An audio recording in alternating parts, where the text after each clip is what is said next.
Question number 21। दोपहर के 12 बजे किस दिशा में इंद्रधनुष दिखाई देता है?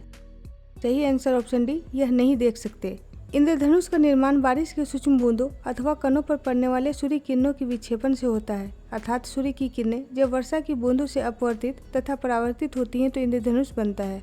सामान्यतः इंद्रधनुष का निर्माण आकाश में बारिश के बाद संध्या समय में पूर्व दिशा में और प्रातःकाल में पश्चिम दिशा में बनता है। दोपहर 12 बजे सूर्य सीधे सिर के ऊपर होता है, अतः इस समय प्रकाश का अपवर्तन तथा परावर्तन वर्षा की बूंदों से नहीं हो पाता है, जिस कारण इस समय इंद्रधनुष का निर्माण नहीं होता है।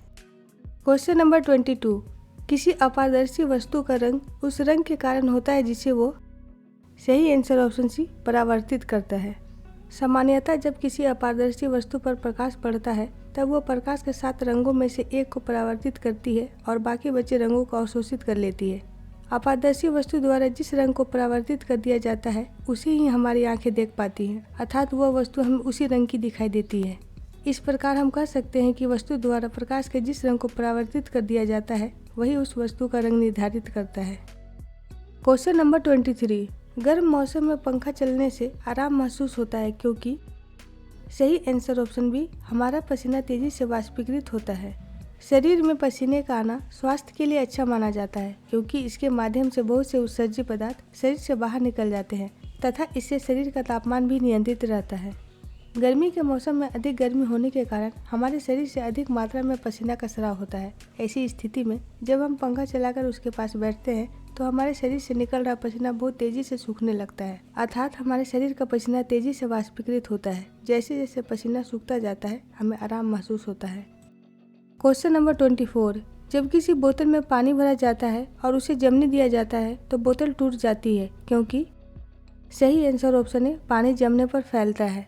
बोतल में भरा पानी द्रव अवस्था में होता है और बर्फ बच जाने पर उसकी अवस्था द्रव से ठोस में परिवर्तित हो जाती है। जब पानी जमता है तो उसका आयतन पहले की अपेक्षा बढ़ जाता है। बढ़े हुए आयतन के कारण बोतल की दीवारों पर आंतरिक दबाव बढ़ जाता है और जब यह आंतरिक दबाव एक सीमा से अधिक हो जाता है तो बोतल टूट जाती है। इसलिए बाजारों में मिलने वाली पानी की बोतल, कोल्ड ड्रिंक आदि पूरी तरह से न भरकर थोड़ा कम भरी होती है। Question number 25। सीटी स्कैन करने में प्रयोग में लाई जाती है सही आंसर ऑप्शन डी, एक्सरे। यह एक विशेष प्रकार का टेस्ट होता है जो एक्सरे और कंप्यूटर की मदद से किया जाता है। सीटी स्कैन के द्वारा बहुत संकरी एक्स किरणें शरीर के उस भाग तक पहुंचाई जाती हैं जिस भाग का परीक्षण करना होता है और उस भाग का चित्र इस टेस्ट के लिए उपयोग की जा रही कंप्यूटर में आ जाती है। इस तकनीक से चिकित्सकों को शरीर के अंदर की बीमारियों की जानकारी मिलती है, साथ ही यह भी पता चलता है कि बीमारी कितनी पुरानी और शरीर में कितने दूर तक फैली हुई है।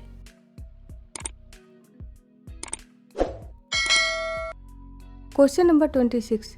एक टीवी सेट को चलाने के लिए निम्नलिखित में से किस एक का टीवी रिमोट नियंत्रण इकाई द्वारा प्रयोग किया जाता है? सही आंसर ऑप्शन डी, रेडियो तरंगे। सामान्यतः टीवी की रिमोट नियंत्रण इकाई में अवरक्त विकिरण का प्रयोग करते हैं। ये किरणें ऊष्मीय विकिरण होती हैं जिसके कारण ये जिस वस्तु पर पड़ती है उसका ताप बढ़ जाता है। अवरक्त विकिरण का उपयोग कोहरे में फोटोग्राफी करने तथा चिकित्सा के दौरान किसी मरीज की सेकाई करने में की जाती है। कभी कभी रेडियो तरंगों का उपयोग भी किया जाता है। Question number 27। जब दो लोग आपस में बात करते हैं तब कितने डेसिबल ध्वनि उत्पन्न होती है? सही आंसर ऑप्शन सी, लगभग 30 डेसिबल। ध्वनि की तीव्रता एक भौतिक राशि है जिसका एसआई मात्रक वाट प्रति मीटर स्क्वायर होता है। इसका प्रयोगात्मक मात्रक बेल है। एक बेल के 10वें भाग को डेसिबल कहते हैं। सामान्यतः व्यवहार में डेसिबल से ही ध्वनि की तीव्रता का माप की जाती है। जब दो लोग सामान्य अवस्था में बातें करते हैं तब ध्वनि की तीव्रता लगभग 30 डेसिबल होती है, लेकिन जब दो लोग गुस्से में अर्थात जोर जोर से बातें करते हैं तब ध्वनि की तीव्रता लगभग 60 डेसिबल हो जाती है। Question number 28। सर्वाधिक विद्युत चालकता वाला तत्व क्या है? सही आंसर ऑप्शन है, चांदी। पदार्थों द्वारा विद्युत धारा संचालित करने की क्षमता के माप को विद्युत चालकता कहते हैं।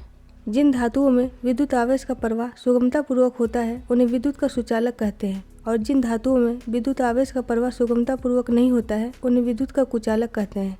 अधिकतर धातुएं विद्युत की सुचालक होती हैं। धातुओं में चांदी सर्वाधिक विद्युत चालकता वाला तत्व है। इसके बाद तांबा, एल्यूमिनियम और लोहा का स्थान आता है। Question number 29। विद्युत बल्ब के अंदर कौन सी गैस होती है? सही आंसर ऑप्शन डी, उपर्युक्त में से कोई नहीं। विद्युत बल्ब को ताप दीप्त लैंप भी कहते हैं क्योंकि इसमें ताप दीप्ति के द्वारा प्रकाश उत्पन्न होता है। गर्म होने के कारण प्रकाश का उत्सर्जन तापदीप्ति कहलाता है। बल्ब के बीच में टंगस्टन का बना एक फिलामेंट होता है। फिलामेंट को कांच के बल्ब के अंदर रखा जाता है ताकि अत्यधिक गर्म फिलामेंट तक वायुमंडलीय ऑक्सीजन पहुंचकर उसके साथ कोई क्रिया न कर सके और टंगस्टन जल्दी खराब न हो। विद्युत बल्ब के अंदर निम्न दाब पर अक्रिय गैस जैसे आर्गन, नाइट्रोजन आदि भरे जाते हैं। अक्रिय गैसें विद्युत बल्ब में उपस्थित टंगस्टन के साथ किसी भी प्रकार का क्रिया नहीं करते हैं। क्वेश्चन नंबर 30, विद्युत उपकरणों में अर्थ का उपयोग होता है। सही आंसर ऑप्शन सी, सुरक्षा के लिए। घर या कहीं भी उपयोग की जाने वाली 3 पिन प्लग में अर्थ पिन अन्य दोनों पिनों की अपेक्षा अधिक लंबी और मोटी होती है। अर्थ पिन बिजली के यंत्र से लीक हो रहे करंट को पृथ्वी तक पहुंचाकर डिस्चार्ज कर देती है, जिससे उपयोग करने वाले व्यक्ति को विद्युत का झटका नहीं लगता और विद्युत यंत्र भी सुरक्षित रहता है। अर्थ पिन के लंबा होने का कारण है कि जब प्लग को मेन कनेक्शन से कनेक्ट करें तो कनेक्शन स्थापित होने से पहले यंत्र सबसे पहले अर्थ से कनेक्ट हो और यंत्र में बचे रह गए करंट हम तक न पहुंचकर पृथ्वी में चला जाए। इस पिन के मोटा होने के कारण इसका अनुप्रस्थ क्षेत्रफल अधिक होता है, जिसके कारण लीक होने वाले करंट को कम प्रतिरोध का मार्ग मिल जाता है और यह कुशलतापूर्वक डिस्चार्ज हो जाता है।